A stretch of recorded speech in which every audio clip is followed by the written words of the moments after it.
Project Management Insights, providing project managers with professional development in the interpersonal skills areas of leadership, team building, and communication. No business case, no project. That's my mantra.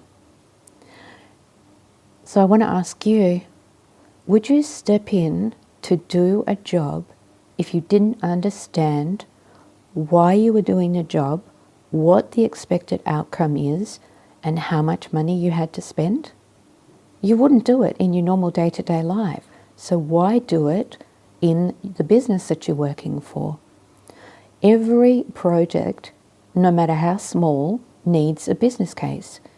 And we're not talking about a war and peace document here. It might only be a 1-page or 2-page document. And yet every project should have a business case. Why? Because in a business case, you should be able to clearly see the necessity for the project or the change that is going to be delivered by the project and why that is necessary for the business. Now, don't get me started on quality of business case, of course. You've heard me talk about that before. But let's just say that if we're talking about a quality business case in every case, then yes, every project needs a quality business case. Your business case, you need to have the business case to start the project because the business case is going to clearly tell you what it is that you should be delivering by completing your project. What is the benefit to the business of the change that will occur by your project being delivered? It's really important that you know that because that allows you to track during the life of the delivery of your project to check and see whether what you are doing does continue to deliver that benefited outcome for the business and the desired change for the business. And if at any time you find that's not the case, then it's time to stop and regroup and go back and look at what's gone wrong or why it's not occurring, and then question what's happening and why you've been asked to do what you've been asked to do. So it's a validation point for you to know that what you're doing is going to be of value to the business in terms of the desired outcome and change thereafter. The business case also allows you to understand exactly what is to be included in this project and what's not to be included in this project.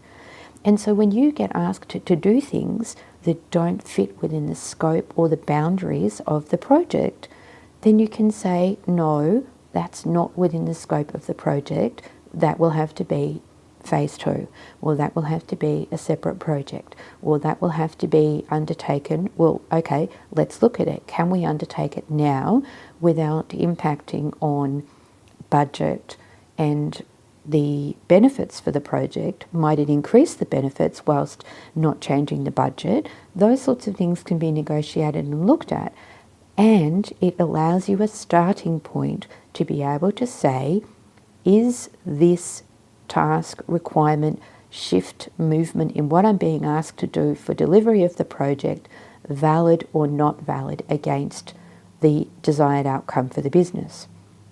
Now, in terms of the project budget, of course, it makes complete sense that you need something with a defined dollar value to say, well, here's the expected outcome based on our recommendations of how we move forward, based on the costings of what it's going to take to be able to deliver to the desired outcome for the business.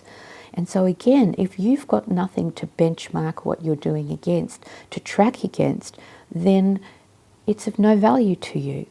So you really, really need to have a business case, a documented, agreed and signed off or approved business case in order to move forward for any project that you are working on, no matter how small. You might find that a business case, in terms of a very small project for the business, is an email with the agreed what's the desired outcome, how much have you got to spend, what's the time frame, what's included, what's not included. You know, I have a one-page template that I use for small projects as an example that includes assumptions, expectations, and these other things. Well, if you get that signed off, you might have that in an email format, and it might be enough to be signed off by your business owner or business sponsor, the person that's going to be paying for your project. But do it.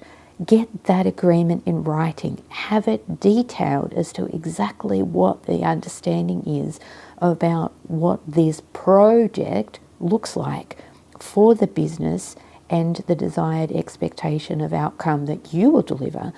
And when you do this, it creates clarity for you, it creates clarity for your business owner, your business sponsor, and the business in general, and it then means that you're all working towards the same outcome. If you don't have a documented business case, however simple, in whatever format, you are asking for trouble, and it's going to create problems in the long term because of the misunderstanding that occurs when you are not on the same page. A business case is not being given a bucket of money with some broad statement about, oh, we want this as an outcome. We want a new system as an outcome, for example. That is not enough for you to start work on a project. It shouldn't be enough for you to start work on a project. And so I ask you to be diligent in saying to your project sponsor, your business owner, I need to see a business case. If you're not asked as the project manager to develop the business case, and I hope if you are that you will follow the path of setting up and developing a really strong business case that does clearly show all of the key points that are required for the showing that the changes is warranted and what the outcomes are going to be for the business. If you're not that person, then you need to be diligent enough to say, I need a business case, I need to see a business case, and I won't start the project until I have one. And make sure that the business case is clear for you to be able to deliver to as a project manager.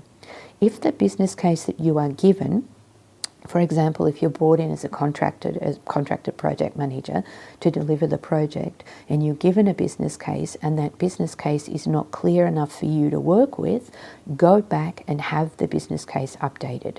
You do the work and update it yourself to ensure that you are then very, very clear for yourself on exactly what's required and the expectations and assumptions that are made in order to deliver the business change.